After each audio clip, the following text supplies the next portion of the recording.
दोनों विधानसभा मिला के 6 लाख के लगभग आबादी है, उसमें एक भी 100 बिस्तर अस्पताल नहीं देना। क्या आपके विधानसभा में अगर ऐसी स्थिति होती तो क्या आप खोलते कि नहीं खोलते? एक भी 100 बिस्तर अस्पताल दोनों विधानसभा मिलाकर नहीं है। इस पे आपने कोई विचार किया है, कोई मंथन किया है, या क्या क्राइटेरिया है? क्रमांक 4। माननीय अध्यक्ष महोदय,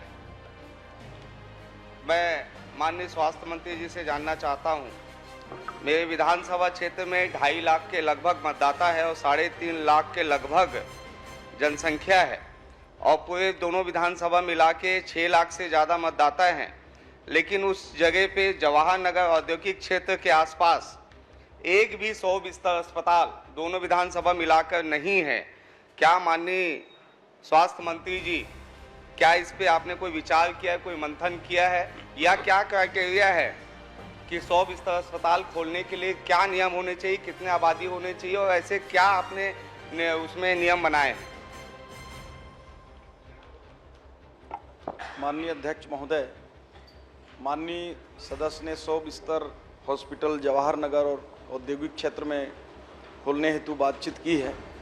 मैं माननीय सदस्य को बताना चाहूँगा कि जवाहर नगर और औद्योगिक क्षेत्र के आसपास में ही एक हमारा सुपेला 80 बेडेड हॉस्पिटल है, वहाँ डिस्ट्रिक्ट हॉस्पिटल है, और साथ ही साथ 5 से 13 किलोमीटर के रेडियस में चंदूलाल चंद्राकर मेडिकल कॉलेज संचालित है। माननीय अध्यक्ष महोदय, ऐसे में जवाहर नगर और औद्योगिक क्षेत्र में वहाँ पे 100 बिस्तर हॉस्पिटल खोला जाना संभव नहीं है, क्योंकि बहुत ही नज़दीक में वहाँ पे पर्याप्त स्वास्थ्य सुविधाएं हैं। माननीय अध्यक्ष महोदय, 10 किलोमीटर दूर मेडिकल कॉलेज है, चंदूलाल मेडिकल कॉलेज, और मेरे विधानसभा में जहाँ पे टोटल 3.5 लाख की आबादी है, 7 आपने हमर क्लिनिक खोले, जिसके अभी तक जो पिछले शासनकाल में खोला गया बिना प्लानिंग के पिछले शासनकाल में खोला गया, वहाँ पे तो ताला बंद है।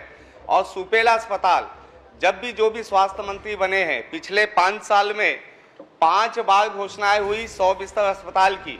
लाल बहादुर शास्त्री हॉस्पिटल सुपेला को ही आप 100 बिस्तर अस्पताल बना दीजिए, क्योंकि वहाँ की डिमांड है, और दोनों विधानसभा मिला के 6 लाख के लगभग आबादी है, उसमें एक भी 100 बिस्तर अस्पताल नहीं देना। क्या आपके विधानसभा में अगर ऐसी स्थिति होती तो क्या आप खोलते कि नहीं खोलते? माननीय अध्यक्ष महोदय, माननीय सदस्य की चिंता जायज़ है।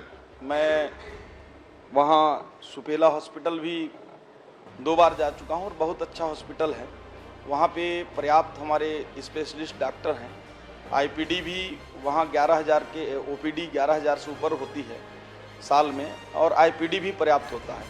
माननीय अध्यक्ष महोदय, एक और प्रश्न इन्होंने कहा कि जो आयुष्मान आरोग्य मंदिर खोले गए हैं, इनके विधानसभा में एक आयुष्मान आरोग्य मंदिर संचालित है, और ये कहना सही है कि स्टाफ की कमी है। उसको दूर करने के लिए हम लोगों ने 184 पदों पर भर्ती प्रक्रिया चालू किया है माननीय अध्यक्ष महोदय, और ये भर्ती प्रक्रिया जैसे ही पूर्ण होता है वहाँ पे स्टाफ भी आ जाएंगे। और सुपेला उस क्षेत्र के लिए मध्य में है, सदस्य की चिंता जायज़ है। आने वाले समय में उसको 100 बेड हम लोग वैसे भी करने की योजना बनाए हैं, निश्चित रूप से उसको करेंगे। माननीय अध्यक्ष महोदय, मैं तो धन्यवाद देना चाहता हूं कि आपने घोषणा कर दी, लेकिन मैं ये चाहता हूं पिछले शासनकाल की तरह सिर्फ 100 बिस्तर बना देना, ना डॉक्टर उपलब्ध होना, ना कोई व्यवस्था होना, ऐसी स्थिति ना हो, क्योंकि एक आप सक्षम मंत्री हैं, आप लगातार स्वास्थ्य की चिंता कर रहे हैं, प्रदेश में बहुत जागरूक मंत्री हैं आप, तो आपसे निवेदन है ये भी इस प्लानिंग के तहत कर दीजिए कि 100 बिस्तर अस्पताल बनेगा पूरे साधन और संसाधन के साथ। ये मैं आपसे जानना चाहता हूँ।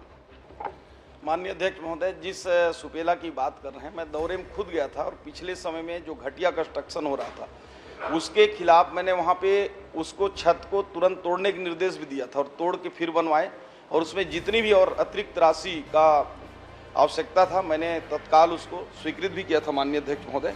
और मैं बता दूं, वहाँ पे जो स्पेशलिस्ट हैं ये 100 बेड जैसा ही अभी भी हम संचालित कर रहे हैं माननीय अध्यक्ष महोदय। अभी तो 100 बेड है भी नहीं, फिर भी वहाँ आई स्पेशलिस्ट है, अस्थि रोग विशेषज्ञ है, जनरल मेडिसिन स्पेशलिस्ट हैं, स्त्री रोग विशेषज्ञ हैं, शिशु रोग विशेषज्ञ हैं, डेंटल विशेषज्ञ हैं। वहाँ पे ब्लड स्टोरेज यूनिट है माननीय अध्यक्ष महोदय, गर्भवती महिलाओं के लिए सोनोग्राफी है, डिजिटल एक्सरे है। माननीय मंत्री जी, जब 100 बिस्तर का अस्पताल नहीं है तो इतनी पोस्टिंग क्यों है? ये इतने सारे स्पेशलिस्ट 100 बिस्तर के अस्पताल नहीं है उसके बावजूद इतनी पोस्टिंग क्यों आप है ये भी बताइए। स्वास्थ्य मंत्री थे, 2 बार घोषणा किए थे, एक बार भी नहीं हुआ। घोषणा नहीं करता और मैं कभी घोषणा माननीय- नहीं करता। माननीय- ना मैंने हाउस में कभी घोषणा की ना बाहर कभी घोषणा की, कभी नहीं। माननीय अध्यक्ष आप महोदय, 1 लाख दीजिए। माननीय अध्यक्ष महोदय, मैं मंत्री जी से और निवेदन करना चाहता हूं, क्योंकि उन्होंने बताया कि 100 बिस्तर अस्पताल के लायक वो अस्पताल है और पिछले 5 साल में 1 रुपया का भी बजट उस अस्पताल को नहीं मिला, बहुत जर्जर स्थिति में है। मैं चाहता हूं कम से कम आपके कार्यकाल में उस अस्पताल का एक स्वरूप हो और लाल बहादुर शास्त्री जी के नाम पे वो हॉस्पिटल है तो उसकी अपनी एक गरिमा होनी चाहिए। लोगों को उस पर आश्रित होना पड़ता है उस अस्पताल पे, क्योंकि दूसरा अस्पताल हमारा दुर्ग का चिकित्सालय है जो 10 किलोमीटर दूर लोगों को जाना पड़ता है। भिलाई जैसे शहर में अगर हमको आपके संज्ञान में डालकर अगर निवेदन करना पड़ रहा है तो कहीं ना कहीं थोड़ा सा ये दुर्भाग्यपूर्ण है, क्योंकि आपसे निवेदन है इसके गंभीरता से लेते हुए इसकी भी आप जो है बजट में उस अस्पताल का स्वरूप बदलने के लिए आप प्रयास करें। ठीक।